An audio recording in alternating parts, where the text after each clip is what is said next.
Selamlar millet. Şimdi sizlere tarihe geçmiş kült animelerden biri olan Hellsing ve onun ikonik karakteri Alucard hakkında bilgileri aktaracağım. Konu oldukça tartışmaya açık. Bu yüzden yorumlarda fikirlerinizi belirtmeyi rica edeceğim. İlk olarak Alucard isminin Dracula'nın tersten yazılmış hali olduğunu belirtmeliyim. Yani Dracula'nın zıttı veya karşıtı anlamına gelir. Hellsing animesini izleyenlerin bileceği gibi Alucard tüm vampirleri öldürmek ve onlardan nefret eder. Bu nedenle isminin hakkını verdiğini söyleyebilirim. Ancak hikaye bununla sınırlı değil. Çünkü konu Osmanlı ve Türk topluluğuna dair bilgilere kadar uzanıyor. İşte tüm derinlemesine hikayesiyle Hellsing ve Alucard'ın hikayesi. Kaynağı biraz karanlık olduğundan ve özellikle Osmanlı ve Türkleri lekelediğinden tartışmaya açık bir konuya sahip. Alucard'ın çocukluğunda Osmanlı fatihleri tarafından köleleştirildiği ve yüksek bir hükümdar tarafından istismara uğradığı ortaya çıkıyor. Tüm bu çile boyunca meydan okurcasına gümüş bir hacı sıkıca tutmaktadır. Eflak voyvodası olduğunda Türklere karşı topyekün bir savaş başlattı ve her iki tarafı da perişan etti. Sonunda birlikleri yenildi, halkı öldürüldü ve vatanı ateşe verildi. Vlad'ın kendisi idam edilecekti ancak kafası kesilmeden önce savaş alanındaki kandan içti ve gerçek bir vampir oldu. Karanlığın güçlerini kabul ettiğinde her zaman yanında taşıdığı gümüş haç paramparça oldu. Bu hikayenin kesin bilgi olup olmadığı tartışmaya açıktır. Ancak hikaye daha farklı yerlere de gitmekte. Aradan geçen onlarca yılın ardından Hellsing'i izlemiş olduğunuzu varsayıyorum. Bu yüzden birazdan söyleyeceklerim sizi düşündürebilir. Zira Alucard çok güçlü bir karakter ve onun işlenişi son derece havalı. Tüm bu güzel şeylerin yanında aklınıza takılan sorular muhakkak vardır. Ben de bu soruları cevaplamaya çalıştım.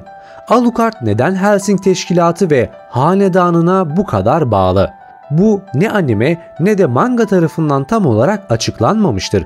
Ancak ben iki ihtimali görüyorum ve ikincisinin birincisinden çok daha makul olduğunu düşünüyorum. Büyülü zorlama. Alucard'ı mağlup eden efsanevi Van Helsing, vampiri yok etmemeye, onu bir tür sihirle köleleştirmeye karar verdi.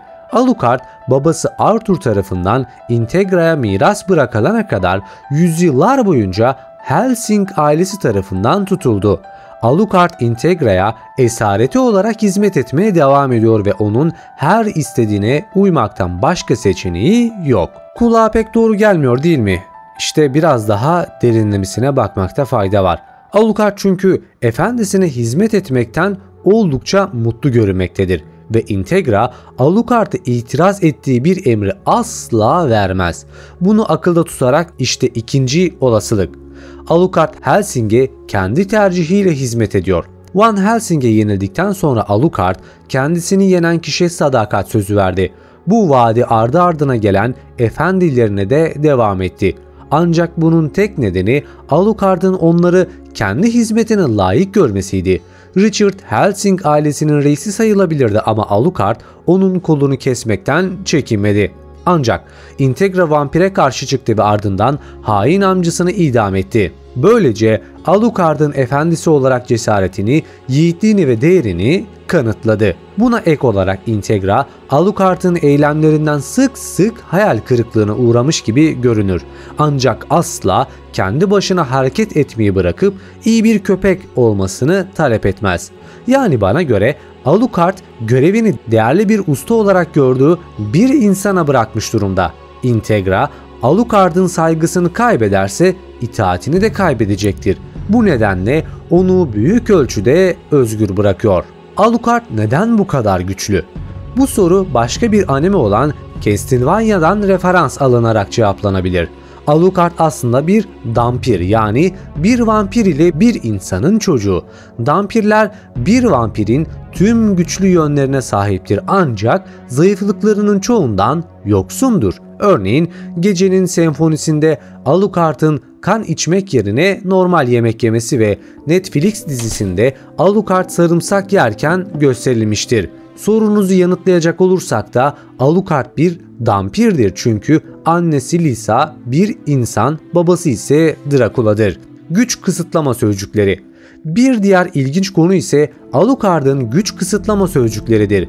Başlarda bu sözcüklerin mantığı pek anlaşılır gelmeyebilir ancak derinlemesine incelendiğinde şu sorular ortaya çıkar. Alucard insan yaşamında neden bu kadar zalim ve caniydi? Alucard insan yaşamında efsanevi derecede zalim ve caniydi. Özellikle ahlaksız ve gereksiz bir şekilde.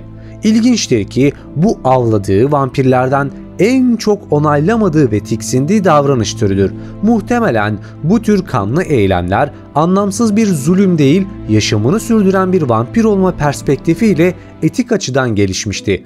Bu yüzden belki de hizmetinde daha önce işlediği zulümlerden dolayı bir pişmanlık unsuru vardı. Aynı zamanda Alucard son derece güçlüdür. Öyle ki neredeyse istediği her şeyi herhangi bir zamanda neredeyse herkese yapabilir.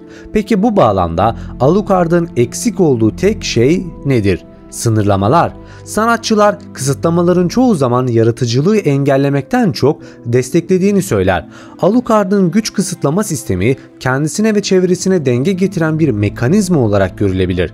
Güç kısıtlama sistemi ikinci seviyeye getirilsin. B durumu hedef tamamen susturuluncaya kadar güç kısıtlamasını açık tutuyorum ifadesiyle desteklenebilir. İnsanlığa borç ve kefaret. Kendisini Helsing ailesine teslim etmek, Alucard'ın insanlığa borçlu olduğunu düşündüğü kefareti yerine getirmek için bir yol olabilir. Bu hizmet belki de onu hem eğlendiren hem de en iyi şekilde borcunu ödemesini sağlayan bir yoldur. Integra'nın Alucard'a olan saygısı ve onu serbest bırakma biçimi Alucard'ın Helsing'e olan sadakatini ve bu görevdeki kararlılığını güçlendirmektedir. Alucard'ın Helsing ailesine olan bağlılığı ve gücünün arkasındaki etkenler onun karmaşık ve derinlemesine işlenmiş bir karakter olduğunu gösterir.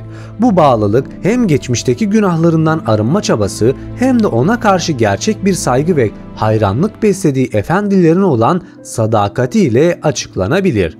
Alucard neden silah kullanıyor sorusu. Alucard'ın silah kullanma sebebi de güç kısıtlama ile ilgilidir.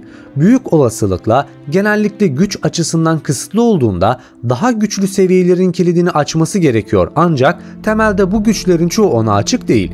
Yani silahlar daha insan olduğu zamanlarda birincil silahlar oluyor. Diğer bir mantıklı seçenek ise kısmen eğlence içindir. Silahlarda kilise süslerinden üretilen mermiler kullanılıyor. Büyük kanlı patlamalar yaratıyor ve insanlar için gözle görülür şekilde korkutucu oluyor. Bu tür silahları kullanmak Alucard'ı eğlendiriyor.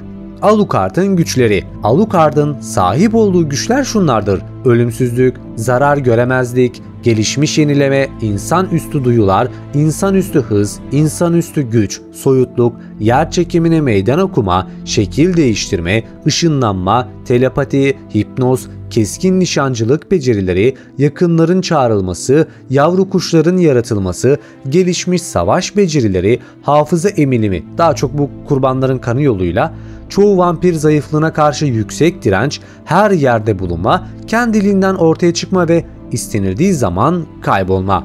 Bu güçler Alucard'ın neredeyse yenilmez olmasını sağlıyor. Gücünün sınırlarını anlamak onun neden zaman zaman daha geleneksel silahlar kullandığını açıklamaya yardımcı olur. Sonuç: Alucard'ın karakteri ve gücü hakkında birçok detay bulunmaktadır. Silah kullanımı hem güç kısıtlamalarından dolayı hem de kişisel eğlencesi için mantıklıdır. Onun sahip olduğu güçler ise onu neredeyse yenilmez kılar ve karakterini daha da karmaşık hale getirir. Ayrıca Alucard'ı başka karakterlerle kıyaslamak yerine kendi içinde değerlendirmek daha anlamlı olabilir. Çünkü her bir karakterin kendi evreninde ve bağlamında benzersiz nitelikleri vardır. Sizler bu konuda ne düşünüyorsunuz? Yorumlarda özellikle belirtin. Bu yüzden bu emeğimin karşılığı olarak videoyu beğenmeyi unutmayın. Yorumlarda özellikle bu animeyi nasıl bulduğunuzu belirtebilirsiniz. Eğer henüz kanalıma abone değilseniz de abone olabilir, katıl üyesi olarak ayrıcalıklardan yararlanabilir ve bana maddi olarak destek olabilir ve videoyu beğenerek bizi ön sıralara çıkartabilirsiniz. Sohbet etmek ve teoriler için ise Discord sunucuma gelmeyi unutma diyerek ben Masalcı Dede. Bir sonraki videomda görüşmek üzere. Kendinize iyi bakın. Hoşça kalın.